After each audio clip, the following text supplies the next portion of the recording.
Up next, our speaker is Kent Bacus. He serves as NCBA's Senior Director of International Trade and Market Access. In his role, he works with Congress, the administration, and foreign governments to advance the U.S. cattle and beef industry's trade priorities and expand U.S. beef access to foreign markets. Bacus also represents NCBA as a cleared advisor to the Agriculture Technical Committee for trade animals and animal products. And prior to joining NCBA's Washington team in 2010, Bacus worked on political campaigns in Texas and served for several years as the Agriculture and Appropriations Legislative Assistant to U.S. Senator Elizabeth Warren. Bacus is originally from Texas and holds a degree in history and political science from Texas Tech University. Let's get excited about trade and get Bacus.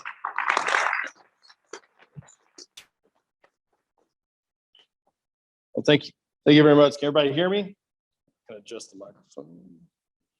All right. It's always fun to be the speaker that follows lunch.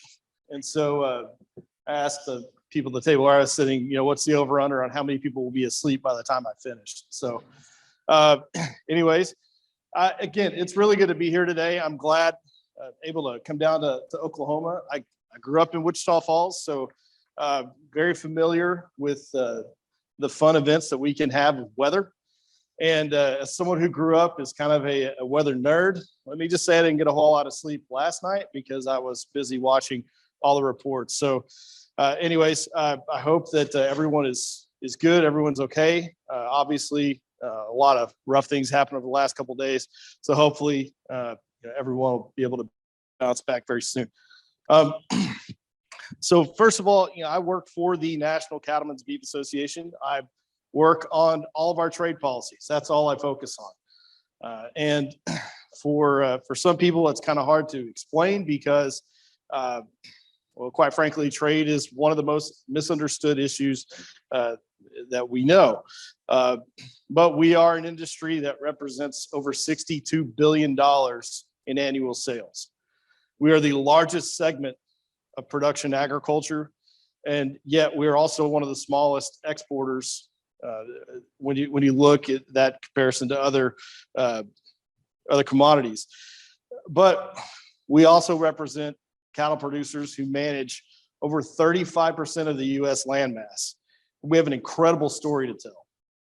And so part of what we do is not just selling beef products, we're selling you. We're selling the story and the reputation of the U.S. cattle producer. And that in of itself is not always easy to do, because while most of our market is focused on Americans, we do have a growing global customer base. And that's one of the things we want to talk about today. So in my job, I work with the U.S. government, work with our producers. I also work with Congress, which, as many of you probably heard, the phrase herding cats, it definitely applies to Congress. And not to, I'm just going to watch what I say on some of those things, but Congress can be very, very helpful in addressing a lot of issues. And sometimes Congress can cause issues for us. So that's probably the best way to sum that up.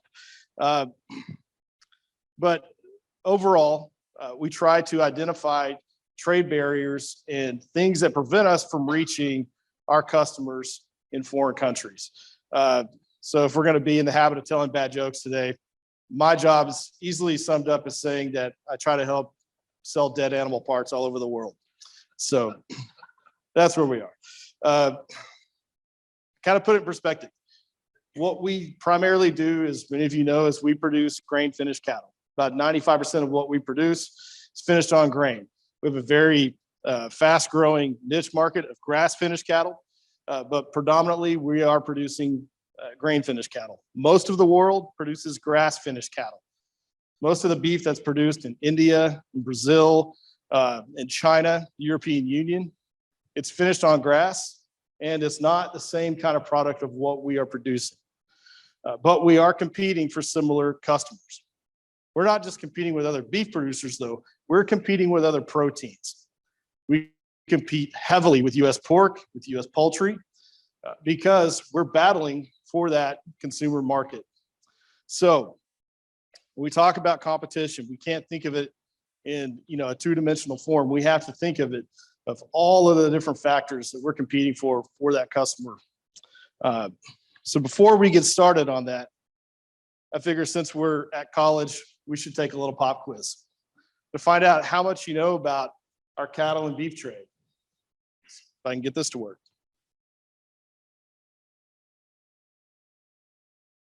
Okay, hold on.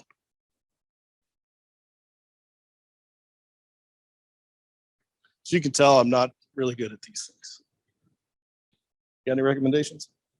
Slam it against the wall, maybe? Yeah, for sure.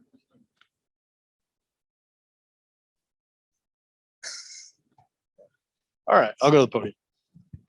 Nope, we're good. That's a soft go. That's fine. Thank you. I also don't work in our IT department because I can't figure any of these things out. So let's go to the quiz. Hold on. I gave that one away. I got to do the transitions right. Boy, I am just bombing right now. Let's see.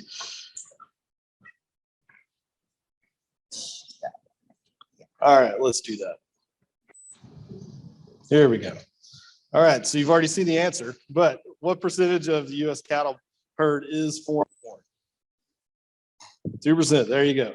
We have a herd size of approximately 94 million head of cattle, and on average, for about the last 25, 30 years, we import about 2 million head of cattle from Canada and Mexico. From Mexico, most of those cattle are going to be calves that are going to be brought into certain parts of the U.S., backgrounded, and then enter into our feedlots. From Canada, most of them are coming either directly into feedlots or for direct slaughter. At the same time, we do export cattle. It's a very small number because most of the North American infrastructure is based in the U.S., but we do export feeder cattle to Canada. Actually, quite a large number in recent years, and starting to export some into Mexico. So what percentage of beef consumed in the U.S. is imported? I didn't put the answer up there already. Good. This is a hard one. So it's actually 11%. There's a lot of information out there in social media saying that we're getting flooded by imports, and that, that's one of the reasons why we have all these issues with cattle prices. But when you look at a volume, percentage-wise, it's only about 11%. And most of that beef that's coming in is actually lean beef trimmings that's going to be combined with our fattier trimmings, because remember, we're primarily producing fat cattle to make ground beef. All right. Question number 3. How much do we export on volume? What percentage? Any guesses? Kind of gave this away earlier, but okay. It's actually C. Usually we're about 12 to 14%. But this year, because demand is so strong, there's tight global supplies. On volume, we've exported about 15% of what we produce. It's still not as big as what you'll see from other countries and from other commodities. For pork, it's usually between 29 to 30%. So what they're going to export. For poultry, it's usually around 18 to 20%. All right, last question. What is the export value per head slaughtered? So when you look at the total value of that finished animal, how much of that total value is attributed solely to exports? Any guesses? Yep, it's number D. All right, number D. Good Lord. Letter D. Told you I didn't get much sleep last night. Letter D. So in August, that export number equaled about $359 per head. This was kind of a trick question, though, because you can see A represents our exports in 2010, B in 2012, and C in 2018.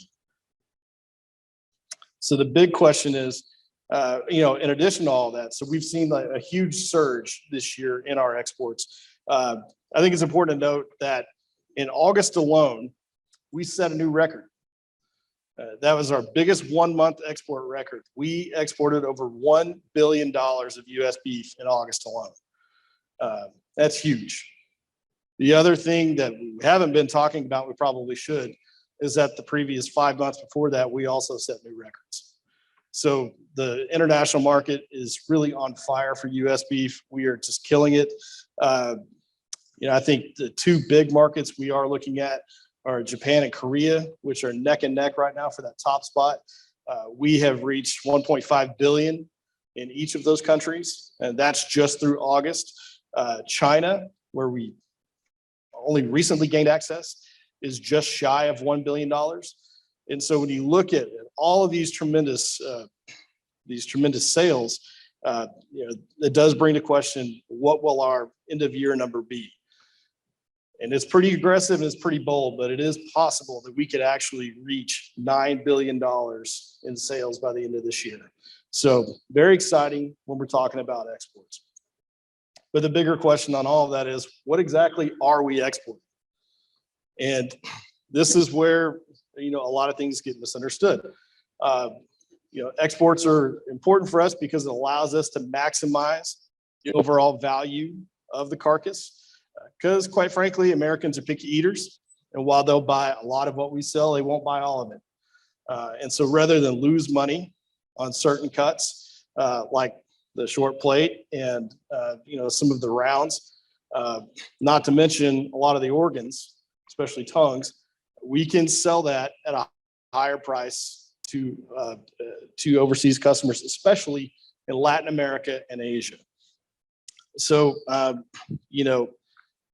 at the end of the day, we are just trying to sell US beef to the highest bidder. And that means we're trying to sell all those cuts.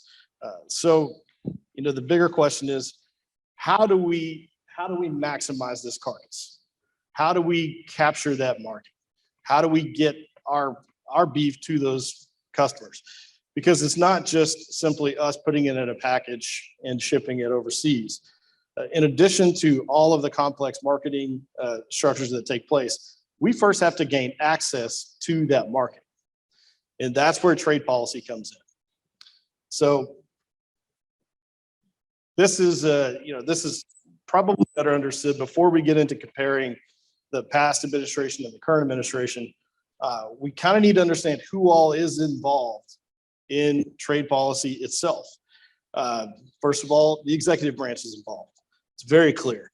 That starts with the president, but primarily for agriculture, that is led through the U.S. Trade Representative, which is in the office of the executive office of the president, and with USDA.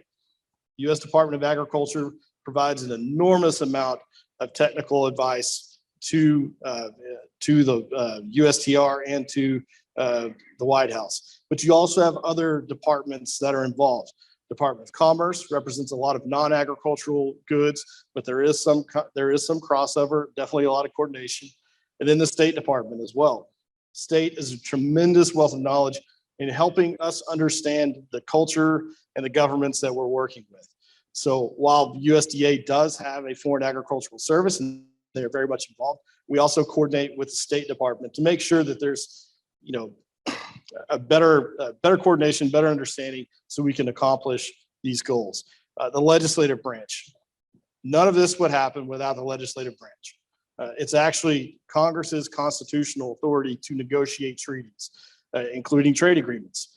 And in order for the executive branch to engage on these things, they have to have the approval, permission, and guidance of Congress. So that's primarily done through the House Ways and Means Committee, Senate Finance Committee, but the agriculture committees also have a lot of engagement. So there's a lot of oversight, there's a lot of coordination, a lot of guidance.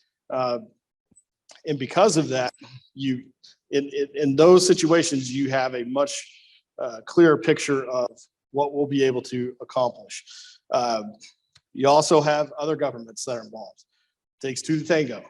So if we're going to work on a bilateral agreement, then obviously there has to be a lot of engagement with other governments and with the parties that are interested in trade there. And also there's a number of third parties that are involved. Most people don't realize this, but your state government is just as involved in trade policy as anyone else. A lot of foreign governments will actually reach out to your departments of agriculture, to your governor's offices, to try to find ways to gain support in the countryside. It's a very smart move from many of them. Not every country does this, but a lot of the successful ones do. So you do have a lot of engagement. You know, the old saying, all politics is local, and that's true in trade policy as well. There are always opportunities for you to engage, but it's not just states that are involved. Trade associations, companies, a lot of other interest groups. Everyone's involved because there are ideas, there are victories, there are opportunities that trade agreements and different trade policies allow and they promote. And that's why you have to engage. But ultimately, the group that is the most involved in all of this is the voters. Because everyone I mentioned before that ultimately answers to the voters. And if the voters don't like it, they're not going to approve it. And if they are not seeing this as a good investment or they see it as a threat, it's not going to happen. So that's where the grassroots involvement is essential. But it's the voters and all of their support that ultimately drive the trade agendas. So, I think that kind of sets up the stage for, okay, well, how is trade policy being implemented? And let's look at some examples. Looking at just the past administration and the current administration, I think we see a lot of similarities. For two guys who adamantly opposed each other in campaigns, they have a lot of similar ideas when it comes to trade. And some of these ideas are driven from some of the groups we mentioned before. When you look at President Trump, be quite honest, you have the carrot and the stick. He used the stick more than the carrot. It was effective in many ways, but it definitely worked for the cattle and the beef sector. For Biden, he's using kind of the same stick, promise of carrots, but really it's more of just using enforcement right now. A lot of similar ideas about the value of exports, the need to improve jobs, but it's still too early to tell, if his approach is going to be successful. But I think they call a lot of the similar problems by the same or by different names. We just look at the plans. You have Make America Great Again. You have Build Back Better. Economic recovery from COVID-19, bring jobs back, America First. Rebuilding, reforming, improving the supply chain. That actually should be under both of these because that was also a big initiative under the Trump administration. But the constituencies are slightly different. With Trump, agriculture was a primary constituency and definitely one that had a much stronger voice than previous trade agreements, and energy and manufacturing as well.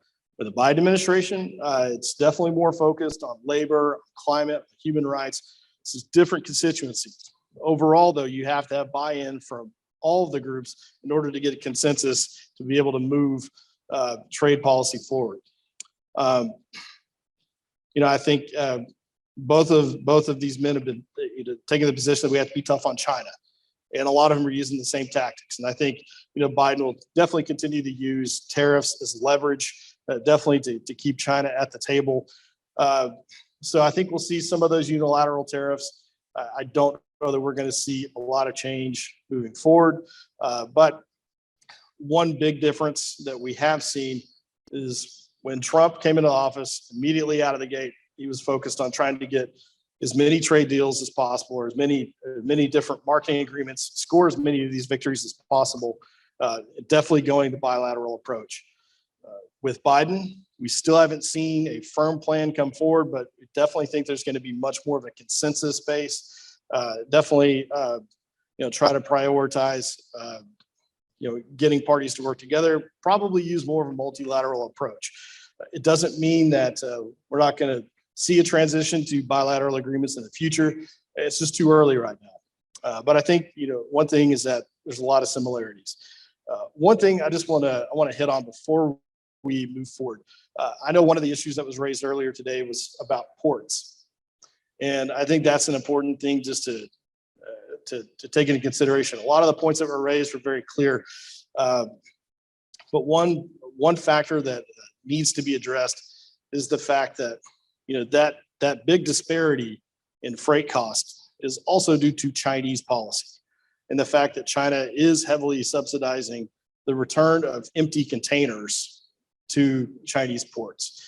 China is trying to export as much as they can, and obviously trying to continue to grow their economy. They are seeing a lot of major economic issues, and in order to promote that growth, they have to continue to export. And so they are, from the reports that we've seen, and from the reports of a lot of the American companies that are trying to send goods overseas, that is a major issue that has to be addressed. We know the U.S. government is looking at ways to hold China accountable. I don't know that there have been any, firm ideas that have come, that have really come to the forefront. It's not just American ports and American shipping that are being affected. I think you could look at Rotterdam and other major ports around the world and see similar issues. But overall, that's something that I think needs to be part of that conversation. Anyway, so back to trade policy itself. So we talked briefly about kind of who and what and why, who's involved in all of these negotiations. Kind of looking at a timeline for the United States, we have progressed and in many ways kind of moved in a linear fashion between having a very isolationist policy, definitely before the Second World War, to looking at some of the bilateral, multilateral approach. We've kind of shifted back and forth over the years. But as you can see, we really haven't focused on securing trade agreements until recent history. I think when you look overall, we have 14 trade agreements, not counting the agreements we have with Japan and China, which are executive agreements. But when you look at free trade agreements that are congressionally approved, I think that speaks a lot. A lot of other countries are securing agreements at a much faster pace. Doesn't mean their terms are better, but it does mean that they do have a competitive advantage. So that's one reason why we look at trade policy with such importance. In order for us to continue to have that coordination between the executive branch and the legislative branch, there is one policy that is needed. It is one policy that assures that Congress sets the goals and Congress has the oversight, and that the executive branch has the authority to go and negotiate those agreements. And that is a policy referred to as Trade Promotion Authority. This is a multi-year law that usually always has a sunset clause to it. It expired at the beginning of July. And so there's some uncertainty now of whether the Biden administration, whether Congress is going to pursue this before the midterm elections next year. But that does create it does create a situation where other countries are looking at the United States and thinking, okay, can this executive branch that I'm sitting across from, these trade negotiators, do they actually have the authority from Congress to deliver on these, on these things that they're negotiating? At the same time, if we did not have trade promotion authority, we could still have trade agreements.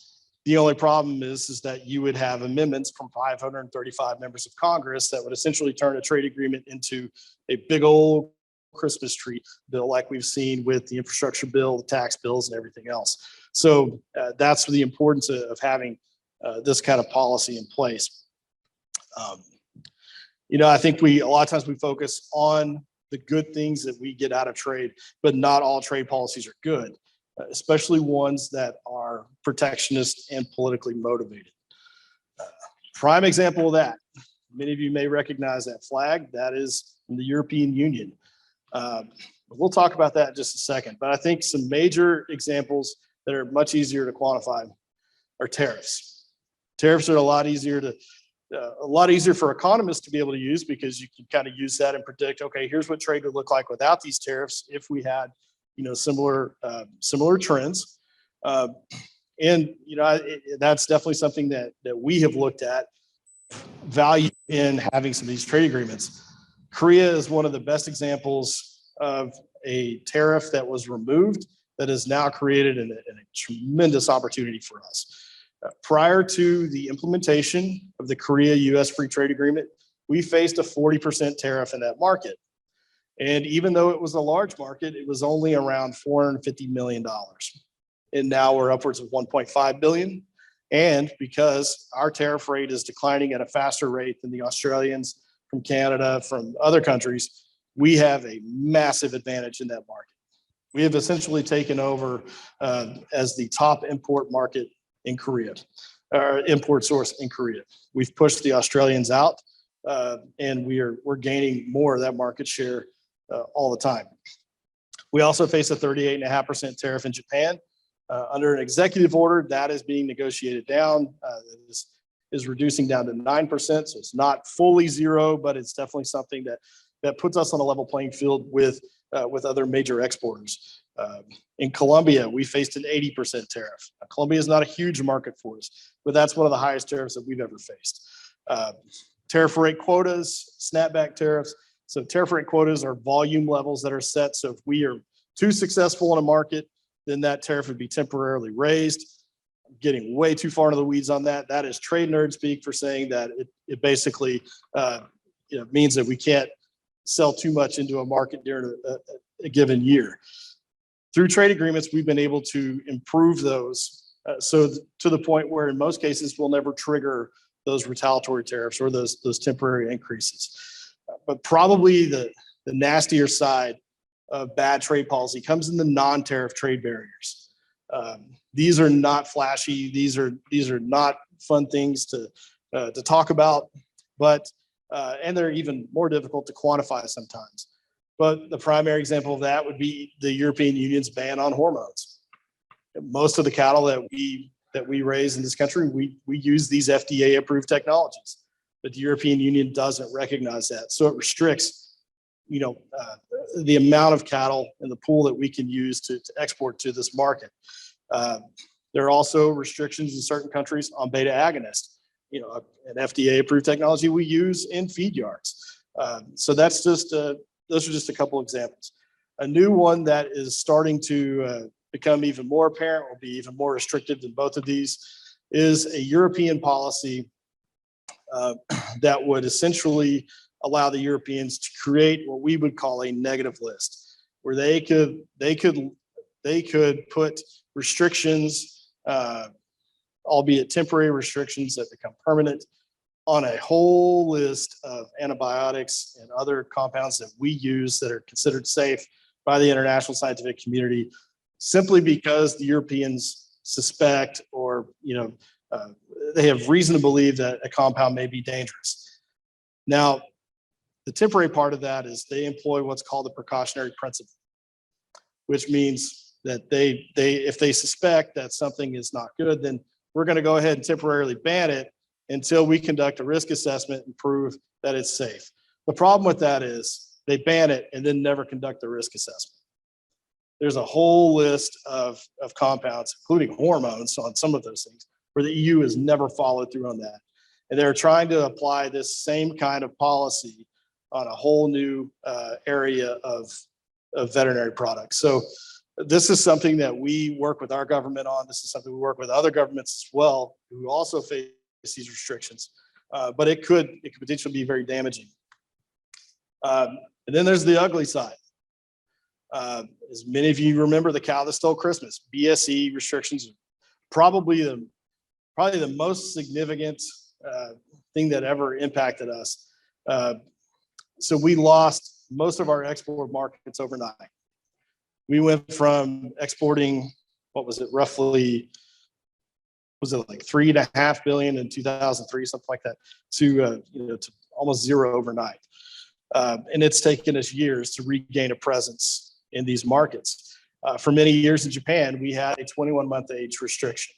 That's just an arbitrary guideline, arbitrary number that the Japanese Ministry of Health put in place. We negotiated that up to 30, and now that has been fully removed. But it's taken a long time to do that. Korea still has a 30-month restriction in place. China also had a 30-month restriction, but China also used BSE to ban us outright for 13 years. So if you look at these different things in the punitive nature they can be applied, BSE is a prime example of those restrictions. But we're also looking at future examples of what may happen. African swine fever is major. It's a major concern, not only on how we could potentially contain it and address it, but how it would impact us economically. If we're not able to move, that pork product overseas, a lot of it may end up here in the domestic market, or it could, have other disruptive factors if it's diverted to other countries. Foot and mouth disease is the one that definitely keeps us up at night. We've been actively working with our government to try to have preparedness and prevention plans in place, but also to make sure that we have a vaccine bank that is up and running. Again, another area where Congress has a very important role. And then sometimes we suffer from self-inflicted trade policies and mandatory country of origin labeling. I know there's differing opinions on this, but the fact was, when this was law, this took 6 years for the United States to fight in the WTO, and we lost every single appeal. Every single one. The final result was that Canada and Mexico were authorized to assess $1 billion of retaliatory tariffs against the United States. It is not just against U.S. beef. They would apply that to a whole list of commodities, politically sensitive areas to move Congress. Congress repealed MCOOL, but we have started to see calls from different members of Congress to bring back this policy. They say that that there will be a way to make this trade compliant, but there have been no actual solutions or evidence to show how it would be trade compliant. And the unfortunate reality of that is, if we bring this policy back, that $1 billion judgment against the United States still stands. And we'd have to fight this through the WTO all over again. I say that because we definitely understand the importance of labeling and being able to differentiate our products. Please don't mistake that. Our organization, we support voluntary ways of doing that. We think that there are ways to work with USDA to find trade compliant solutions. We think we have proposed a few of those, and that's where we're going to continue to engage. But our industry really has a lot of scars with this issue, and there's a lot of infighting that is created because of that. And so, we need to work together. We need to find these ways to find these trade compliant solutions, because there are much bigger trade issues that we really need to focus on. So let's look a little bit at the good. We've talked about the bad, we've talked about the ugly. As far as the good goes, we have a few examples here. We have our executive agreement with the Japanese, which we've already touched on. That's going to take our 38.5% tariff down to 9% in just a few short years, puts us on a level playing field there. We have the US-Mexico-Canada agreement, which brought the North American Free Trade Agreement into the 21st century, really addressed a lot of sanitary and phytosanitary issues that were questioned, and it protected our unrestricted access to Canada and Mexico. We even have some good developments with the European Union. This is one thing not many people may be aware of, but last year, 2 years ago, in the middle of all of the issues that were happening with COVID, we were in the middle of negotiations with the Europeans, and we were able to secure a U.S.-specific quota into the European Union. It's not a final destination for us, but it's definitely a good first step. And then the China agreement. With China, we not only were able to remove the BSE restrictions, we also were able to remove the hormone ban, which was very, very restrictive. And because of that, we're seeing significant gains in the Chinese market. So I think these are just a couple of examples. These are some of the bigger home runs. We have a lot of base hits and doubles, but all of that said, it builds into opening more opportunities for our producers. So with that, I think we need to look a little bit at, what will trade policy look like in the future? We had the good, the bad, the ugly. Will there be any changes in the future? Well, for most of this, I think for at least for the next couple of years, we are going to focus on supply chains. That supply chain resiliency that you hear is the buzzword. What that really means is it's a holistic approach to try to look at how we can improve overall U.S. sourcing, overall reduce overall disruptions in the supply chain. COVID-19 scared everyone, not just us, but the entire world.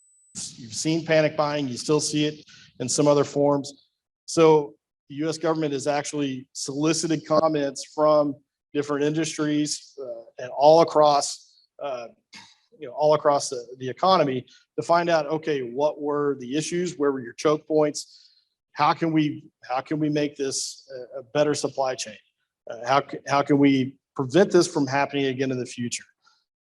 It's still a little early to see how that's gonna unfold. I know that the government's trying to look at ways that they can invest and try to spend more money, but we're also saying, like, here's what was working beforehand. Don't screw this up. So hopefully there'll be a little more engagement on that. I think there's also a lot of questions of, are we going to continue to see tariffs used, over and over and over again, or are we going to move away from that back into kind of the Obama era and before, where we're looking at more of a multilateral approach, looking more at consensus, reforming the World Trade Organization so that we can have more predictable trade. I kind of think that we're going to see a mixture of all of this. We've seen the direct impacts of using tariffs. We've also been on the receiving end of tariffs. And so I think there'll be much more strategic, maybe not as blunt as they've been in certain areas, but I think that is something that it will continue to be debated. The bigger fight for us, quite frankly, is, will the United States continue to lead the fight for science-based trade policies? Or will we make concessions to the European Union, to Russia, to China, and to other people who want to use more protectionist policies?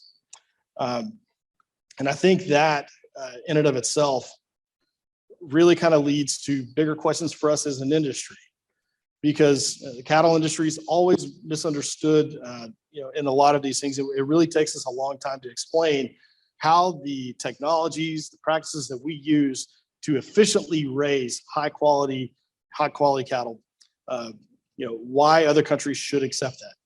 Because, to be quite honest, we produce cattle much more efficiently than the rest of the world. I mean, we produce 19% of the world's beef with only 6% of the world's herd. Most countries, it's a 1-to-1 ratio. With us, it's much, much better. A lot of that is because of the research that we do at our land grant universities, our ability to apply that through our extension services. And a lot of it simply is just that we have a very educated workforce that raises these cattle humanely in a healthy way, but also we make improvements. But there are a couple of areas that are going to be points of contention for us. One that I can refer to openly on this is the issue of animal welfare. The Europeans, the British, they have tried to apply this precautionary principle across the board. We are trying to negotiate an agreement with the British. They've taken somewhat protectionist measures and have said that if we can't raise beef to their standards or raise cattle to their standards, then we shouldn't have access to their market. But they've had no way of actually quantifying it. So we've looked at some of their production standards, like Red Tractor, and we compare that with our beef quality assurance program. And if you look at them on a point-by-point scale, EQA is actually, it goes even further than Red Tractor does. So, those are the kind of conversations that we're having. But it's not just governments we have to have that conversation with. We're going to have that conversation with their customers. Keep in mind, we've faced a lot of pushback from Korea, from Japan, from China, from customers that were worried because they didn't really understand what we do. So it's not just about gaining that access. It's also about winning over the consumers. Traceability. I think one of the touchier subjects in our industry, but animal identification and traceability are not necessarily the same thing. And other countries like to portray that, or like to pitch that. Other countries do have mandatory programs. As an industry, we are leading this discussion. And I would encourage you, if you have not read it, the 2018 comprehensive feasibility study on U.S. beef cattle identification and traceability systems. It's available on our website. I would encourage you to read it. It's very lengthy, but it is a good assessment of how the world looks at these different systems, what's worked in other countries, what hasn't. But I also encourage you that if you're a cattle producer, you should be part of this conversation. But simply put, we do have the highest animal health and food safety standards in the world. And most of our trade partners recognize that, but these will be different issues that we'll have to engage on. And then probably the biggest issue that we're engaged in right now is on sustainability. Some of you may have seen, but we announced sustainability goals at our previous convention in August, and I think this is a way of the industry engaging with customers and showing them that yes, we know that you trust us. We need to also trust us with not only how we raise these cattle, but how we treat the land, of the water, and the resources we use. So I think sustainability. We're seeing this take form in debates on green supply chains. Other countries who are going through their COVID reboot, they're looking at how can we make our supply chains more sustainable, address climate change, those kind of things. We're seeing the Europeans, we've seen the British apply restrictions based on deforestation concerns. It's primarily with South America. There's the carbon border tax. There are a whole lot of other things like that. And so for us, we need to not only define what sustainability is, but we need to focus on how we scientifically and objectively measure it. I think we're in that position where the private sector is moving much faster than the governments. So these conversations are going to happen. And the important thing is that we are there when they do happen. Because whatever the case, we are always trying to find more markets for our cattle and create more opportunities for our producers. But as we say in many NCBA meetings, if you're not at the table, you're on the menu. And that's why it's important that you stay involved and that you speak up and that you definitely try to understand what's going on and how you can be part of that solution, that conversation. And fortunately, only 2 people are asleep in the 40 minutes I've been up here. So I think I've been successful in that. We do have time for a few questions. So if you have any you want to bring up, or if there are any issues I didn't address that you would like me to touch on, I'll be happy to maybe answer them. Any questions? Okay, in the back.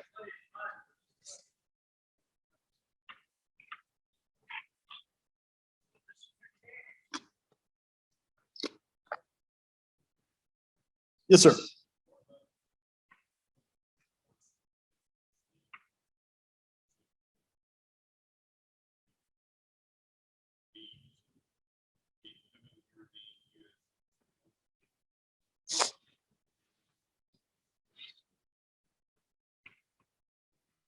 Yeah.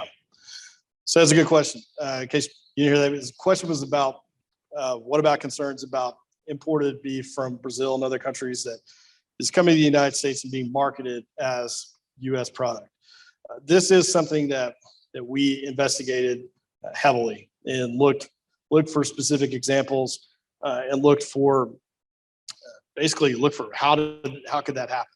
Like how would the government be able to allow that to happen? So that investigation took several months through our producer-led efforts on that. But what we have found is that yes, imported products, that as long as it passes through a USDA FSI inspected facility, that it can be packaged as the product USA. If there's anything that if it's changed to or anything else, and we don't think that's right. We think that that while most of that's probably going to be used for ground beef or for other things like that, the fact that you have retailers that want to market that product means that they do have some interest in product differentiation. We don't think that a generic food safety inspection service label will make the cut. Now, there are some that want to use that label and apply a lot of those MCOOL components, the born, raised, harvest, they want to apply that to that label. We have concerns about that approach because we're afraid that that may actually trigger that retaliation from Canada and Mexico, because what it would take to do that would create similar situations that we saw what triggered that whole WTO case to begin with. So our approach for NCBA has been for FSIS to review this and to consider removing that label together and replacing it with processed in the USA, to say, okay, this is a product that was processed in the US. It's not American, but it was processed. Now, given the fact that there are probably a lot of retailers don't want to use that, then if they do want to market and they want to differentiate that product, then they should work with our producers, and to have, these voluntary labels that would be applied. Otherwise, we just don't think that a generic label should compete with that, or potentially undercut those private initiatives. It is a very nuanced issue because technically that's not a food safety label. I think there are some consumer groups that have said, wait, does this mean that, people are cutting corners and things like that? That's not the case. This is a marketing label. And quite frankly, we feel that we can market our beef better than the US government can. We've proven that before. But this is one of those issues where we have to be careful, because whatever solution comes forward, it has to be trade compliant, or we could be subject to that $1 billion in retaliation. So that's kind of a long-winded answer, but it's not necessarily a simple problem. Any other questions? Yes. What are your thoughts on what Ambassador Tai had to say about the Biden plan to negotiate with China? Oh, well, I listened to it. That's for Ron. Hey, that's not my fault. Oh, Ron. He's got my number. I think we still have a lot of questions. It was a very general statement. I think, if anything, it shows that they are re-engaging China. U.S. government kind of withdrew with the transition of the government to a new administration. We were actively participating as a nation in negotiations with a lot of other countries. And the Biden administration said, we're going to take a step back and we're going to assess, we're going to review and see what has been working and what hasn't. And after that, there just weren't a whole lot of conversations. This was the first time that we've actually seen the government say, okay, we are going to engage with China and we're going to take a firm approach, but we don't really have any details. So I think that it's going to be very difficult to have a phase 2 negotiation. I think a lot of what they're probably going to focus on will be enforcing the purchase agreements under phase 1. As many of you know, China agreed to buy a lot of things from the United States when they signed this agreement. For us, that wasn't the big victory. For us in the cattle sector, the big victory for us were all the non-tariff issues that were removed. And we feel like we haven't even scratched the surface with the Chinese market yet. It's going to be a good opportunity for us. But for the rest of, the other sectors, it hasn't been as great as they'd hoped. So it is important that the U.S. continue to focus on China. On that, though, directing with China, one-on-one is not the only way to address China. And we have to figure out how we can support our trade partners, our allies in the region, how we can re-engage, whether it's through a multilateral agreement or it's through improving our trade terms with our allies that surround China that also have Chinese concerns, to make sure that we have a strong presence in the Indo-Pacific. Any other questions? Yes, sir. Oh, no? You just do this. I think one thing that we hope to do is to be able to provide more information about, how these policies, how these events that are happening all over the world, how they connect back to the farm, how they connect back to the ranch and to the producer. Because a lot of times that's a harder thing to discuss. Unlike other commodities, we're not as vertically integrated. And so when you see reports from certain groups that say, if we have this agreement, it's going to add this many dollars, in this many years. It's a little bit harder for us to do that. So we try to focus on providing the most accurate information and identifying the real opportunities that are there. For us, we definitely think there's more opportunities in the Asia Pacific, but we also think that right in front of us is a golden opportunity with the British. We need to move forward with an agreement with the United Kingdom. They in many ways, they're trying to leave the European Union behind. We have a chance as the United States to reinforce our commitment to the importance of science-based trade. We also have the opportunity to open a market to U.S. beef that, quite frankly, we just don't have access to. Yeah, I think right now, the most we can ship into their country is about 1,000 tons a year. This is nothing. That's not even a third of what we're going to send into China next week. So,